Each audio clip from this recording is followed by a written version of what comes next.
नीचे अनुपमा दीदी ने सबके सामने चाहे जो भी कहा हो, मैं आपके मुंह से सुनना चाहता हूं रिद्धिमा दीदी कि वो हार आपके पास कहां से आया। जवाब दीजिए, जवाब दीजिए रिद्धिमा दीदी। कहीं ऐसा ना हो कि मैं ये भूल जाऊं कि आप मेरी बड़ी बहन हैं। चोरी की थी ना आपने? क्यों क्यों की थी चोरी? किसी भूखे नंगे घर से नहीं है आप, खाते पीते घर की बेटी हैं आप। मुझे पता है इस चोरी के पीछे आपका क्या इरादा था। अनुपमा दीदी की खुशियों में आग लगाना चाहती थी ना आप? लगा ली? अनुपमा दीदी भी न जाने किस मिट्टी की बनी है, चुपचाप सब कुछ सहन करती रही। अरे मेरा बस चले तो अनुपमा दीदी को आंसू देने वालों का मैं वो हाल करूं। वीर,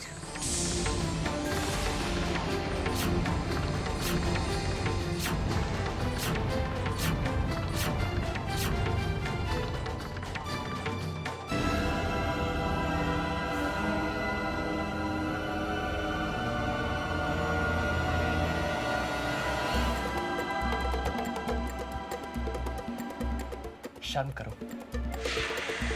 जिस बहन ने तुम्हारी खुशियों के लिए अपनी खुशियों की परवाह नहीं की,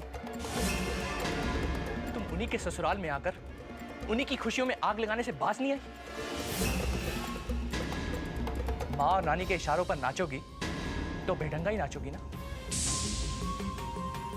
और दीदी आपको क्या जरूरत थी इस झूठी के लिए सबके सामने झूठ बोलने की? इसने आपके ससुराल में आकर आपका अपमान किया। अरे ऐसे लोगों को तो इनके ही हाल पर छोड़ देना चाहिए।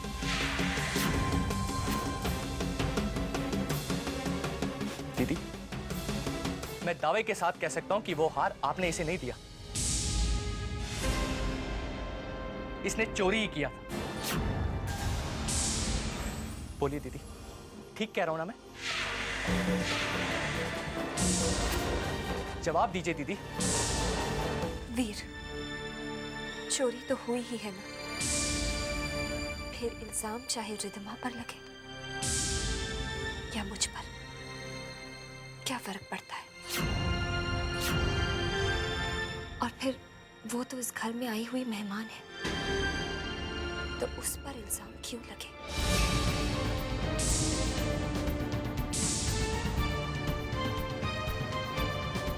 रिद्धिमा,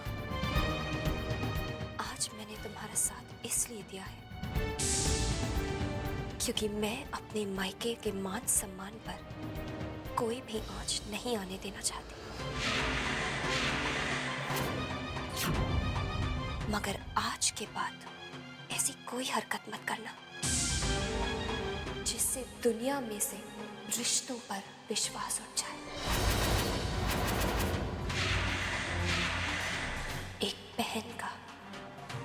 एक बहन पर से विश्वास उठ जाए। वीर, ले जाओ इसे यहां से।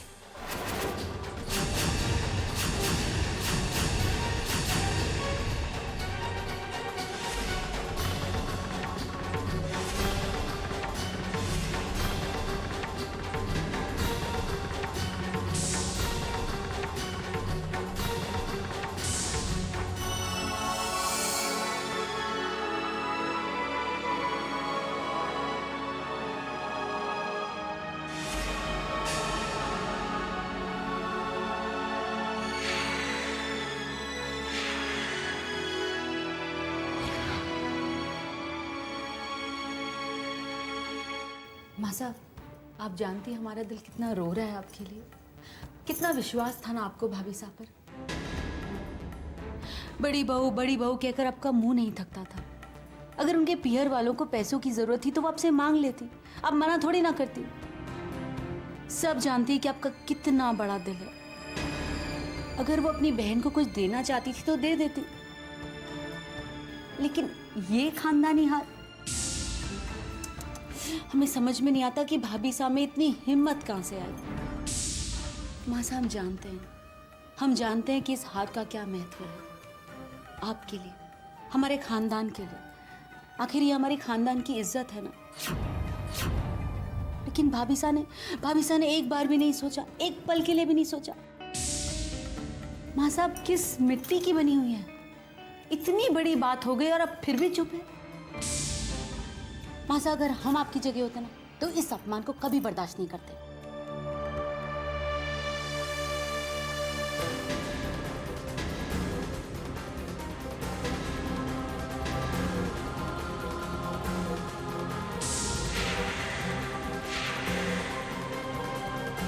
ये 9 लाख का हार है, ये 9 लाख का हार है।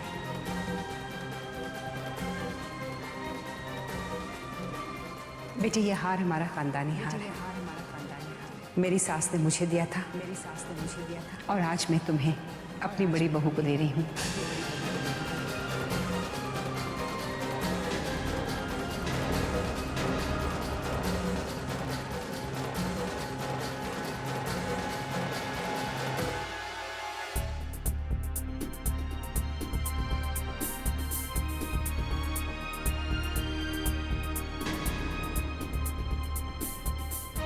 अनुपमा, जिस दिन मैंने तुम्हें ये हार दिया था, इसका महत्व भी समझाया था ना। इतने जल्दी भूल गई मेरी बातों को? यही कदर की तुमने? हमारे खानदान की परंपराओं की यही मान रखा मेरी बातों का? पद्मिनी इस घर में तुमसे पहले बहू बनकर आई, लेकिन फिर भी मैंने ये हार तुम्हें दिया क्योंकि तुम मेरी बड़ी बहू थी। लेकिन अनुपमा, तुमने तो इस हार का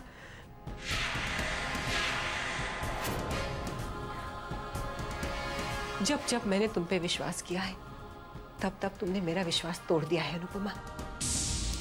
अब मुझे बताओ, मैं क्या जवाब दूं पद्मिनी को? कैसे सामना करूं मैं उसकी बातों का? तुमने तो मेरा विश्वास ही तोड़ दिया। मेरी भावनाओं को ठेस पहुंचाई है तुमने। मेरे प्यार की, मेरे आशीर्वाद की कोई कदर नहीं की तुमने। अफसोस तो ये है कि तुमने इस हार को सिर्फ एक गहना समझा, लेकिन इस हार के साथ हमारे खानदान की क्या परंपराएं जुड़ी हुई हैं, हमारी क्या भावनाएं जुड़ी हुई हैं, ये तुमने समझने की कोशिश भी नहीं की। जब मेरी बड़ी बहू को इस खानदान की परंपराओं की परवाह ही नहीं है, मेरे प्यार, मेरे आशीर्वाद का कोई मान ही नहीं है, तो फिर मैं भी एक फैसला करती हूं।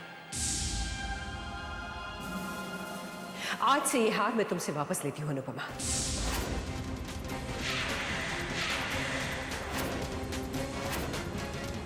अब ये हार मेरे पास रहेगा।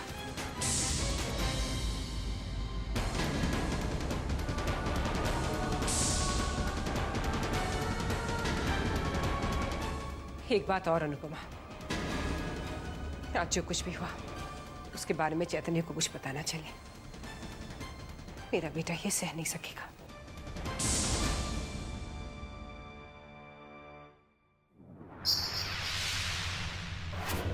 अनुपमा, तुमने क्या समझा? पद्मिनी अपना हक यूं ही छीनने देगी? नहीं अनुपमा, नहीं। एक एक तकलीफ का भुगतान तुम्हें करना होगा।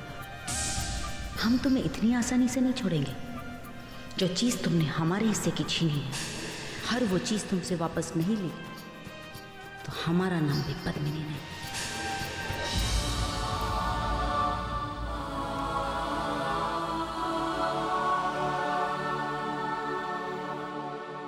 माँ इसे कहते हैं तेज दिमाग। हम यहाँ पर अनुपमा से इतनी दूर बैठे हैं, मगर उसकी जिंदगी को हराम करने में हमने कोई कसर नहीं छोड़ी। अरे हम यहाँ पर है तो क्या हुआ, उधर वो है ना इंद्रजीत, पद्मिनी और अपनी रिद्धिमा, हाँ, उसकी जिंदगी में आग लगाने के लिए। पर माया पुत्र, अच्छा ऐसा कर और रिद्धिमा को फोन तो लगा। कोई जरूरत नहीं है किसी को फोन करने की।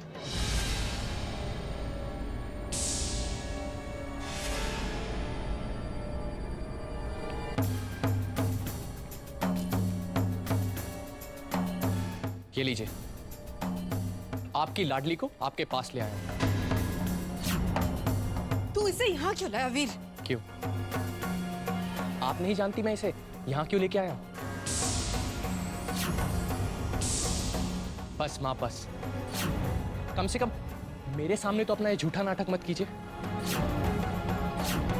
समझ गया, सब समझ गया हूं मैं कि आप तीनों के दिल में अनुपमा दीदी के लिए कितनी मैल है।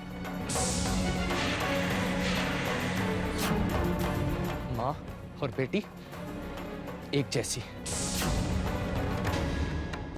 आपका मन नहीं भरा अनु दीदी को दुख दे देकर, जो अब उनके ससुराल में भी उन्हें चैन से जीने नहीं दे रही हैं आप।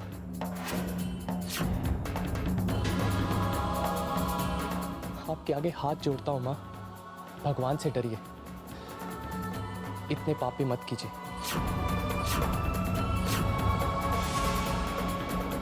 कहते हैं जब पाप का घड़ा भरता है ना, तो इस कदर टूटता है कि भगवान नरक की आग में जलाते हैं। तो कहते हैं ना, माँ बाप के पुण्य का फल उन्हीं की औलाद को मिलता है। उसी तरह माँ बाप के पाप का फल भी उन्हीं की औलाद को भुगतना पड़ता है। खैर, अनु दीदी को तो कभी आपने अपना समझा ही नहीं, लेकिन मैं और रिद्धिमा तो आपकी अपनी औलाद है। डरिए मां, डरिए, कहीं ऐसा ना हो आपके पापों की सजा मुझे और रिद्धिमा को भुगतनी पड़े। कहीं ऐसा ना हो जब आपको अपनी करने का एहसास हो तब तक बहुत देर हो चुकी हो। आज मैं भगवान से हाथ जोड़कर यही दुआ मांगूंगा कि आपकी हर साजिश, हर पाप का फल सिर्फ और सिर्फ मुझे मिले। आपने अनुपमा दीदी को जितनी भी बद्दुआएं दी है, वो श्राप बनकर मुझे लग जाए।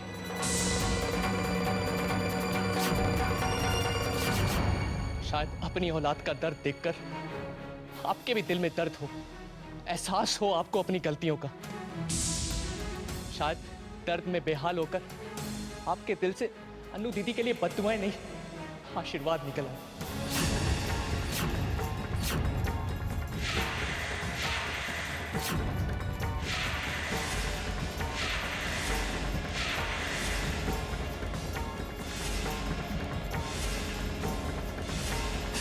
आपके भी दिल में दर्द हो, एहसास हो आपको अपनी गलतियों का। बस मां बस, बहुत हो गया, अब मैं और बर्दाश्त नहीं करूंगा। आने दीजिए पापा को, आज मैं उन्हें आप तीनों का असली घिनौना चेहरा दिखाऊंगा। आप तीनों की असली हरकतें। तैयार हो जाइए आप अपनी हरकतों की सजा पाने के लिए।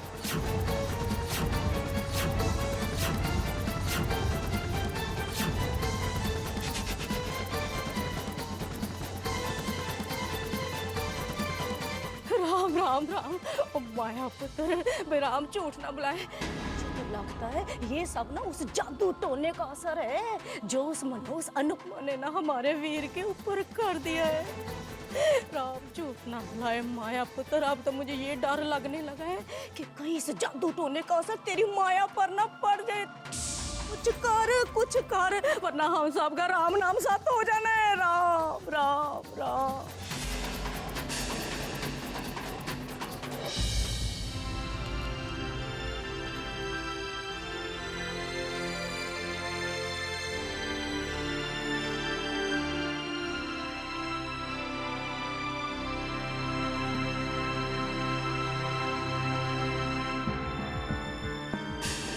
अनुपमा के सामने कभी उसका नाम नहीं लेना बेटे, कभी उसका नाम नहीं लेना बेटे, कभी उसका नाम नहीं लेना, कभी उसका नाम नहीं लेना।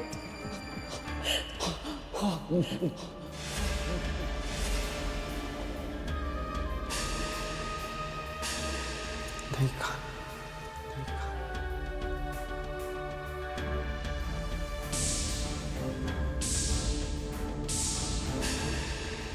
क्या हो गया है चैतन्य को? क्या करूं कि मैं चैतन्य की परेशानी दूर कर सकूं?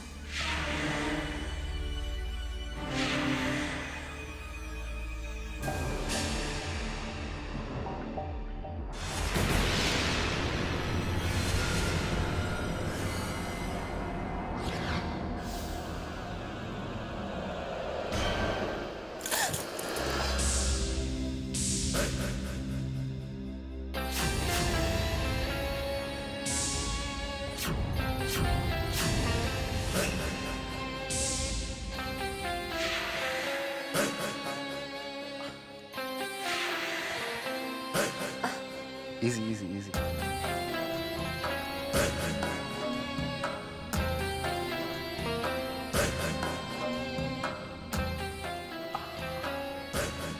तुम्हारे चेहरे की उदासी मुझसे देखी नहीं जाती। नई नवेली दुल्हन के चेहरे पर उदासी क्यों?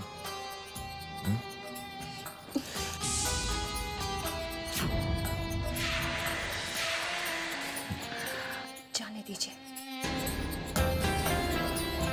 देखो, दिन रात चैतन्य की चिंता करते करते तुमने अपने साथ क्या कर लिया? कितना बुझा बुझा सा हो गया तुम्हारा चेहरा।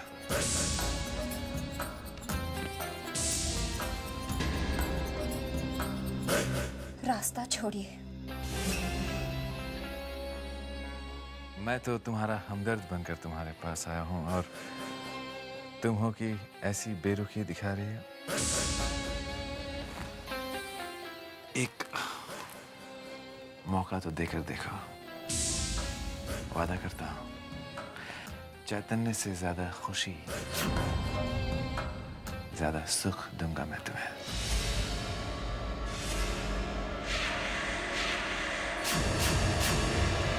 एक मौका तो देकर देखो। वादा करता हूं, चैतन्य से ज्यादा खुशी, ज्यादा सुख दूंगा मैं तुम्हें।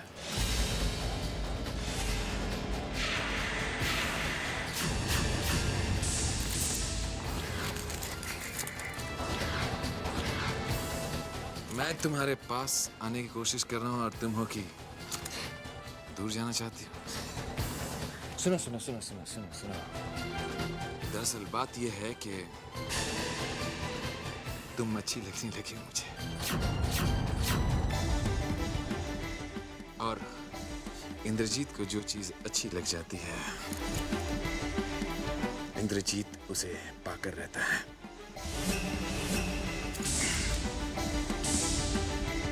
देखिए, मैं कुछ कह नहीं रही हूँ, इसका मतलब ये नहीं आप कुछ भी कह सकते हैं। मेरी खामोशी को मेरी मजबूरी मत समझिए आप। मेरे पति की तबीयत ठीक नहीं है, इसीलिए मैं कुछ कह नहीं रही हूँ। वरना मैं वरना वरना वरना आप अपने पति को बता देंगी? हाँ, बता दो बता दो। बस एक छोटी सी बात का ख्याल रखना। देखो, चैतन्य की तबीयत ठीक नहीं है, जानती हो ना? कहीं ऐसा ना हो कि तुम्हारी बातों को सुनकर उसकी तबीयत और कहीं ना बिगड़ जाए। मतलब कहीं ऐसा ना हो कि उसके दिल की धड़कनें रुक जाएं। अगर ऐसा हो भी गया तो कोई बात नहीं, मैं हूं ना। तुम्हारी हर जरूरत, हर सुख का पूरा पूरा ख्याल रखूंगा।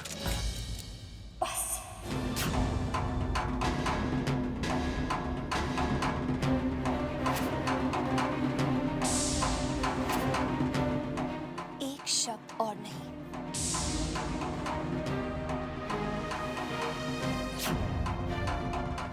वरना ऐसा ना हो कि आज मेरा हाथ उठ जाए।